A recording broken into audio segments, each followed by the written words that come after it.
Kryetari i PD-s Sali Berisha reagoi në rrjetet sociale në lidhje me dhunën e shkaktuar në protesta mes policisë dhe protestuesve këtë të enjte. Gjatë fjalës së tij, Berisha u shpreh se skenari i dhunës sipas tij janë urdhëruar nga Edi Rama dhe Taulant Balla. Berisha gjithashtu theksoi se kryeministri nëpërmjet këtyre akteve dëshmoi se janë të aftë dhe të gatshëm të ndërmarrin çdo krim dhe çdo akt për të mbrojtur karrigen e tyre, si dhe kërkoi lirimin e protestuesve. Deklarat e Partisë Demokratike të Shqipërisë. Partia Demokratike ndoqi sot me shqetësimin më të madh skenat e dhunës shtazore të urdhëruar nga Edi Rama dhe Taulant Balla ndaj protestuesve paqësor që kishin rrethuar parlamentin.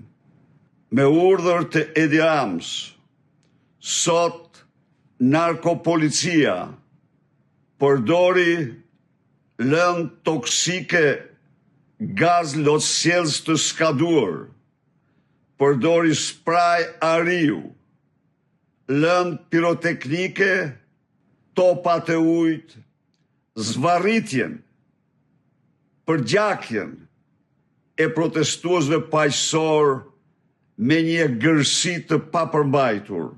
Partia Demokratike deklaron se me këto akte Edi Rama dhe organizata e tij kriminale shpërfaqi para shqiptarëve moralin dhe fytyrën e tyre kriminale të vërtetë.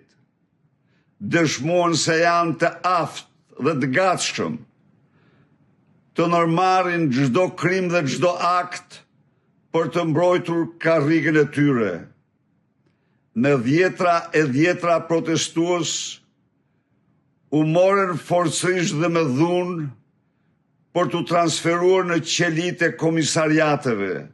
Edhe një herë, kërkojmë lirimin e menjëhershëm të gjithë të ndaluarve protestues paqësor që po protestonin në përputhje me të drejtën e tyre kushtetuese dhe Konventin Europiane të Drejtave të Njeriut. Mëtej, Berisha u bëri thirrje qytetarëve që të vijojnë të mbështesin protestën e të bashkohen protestuesve.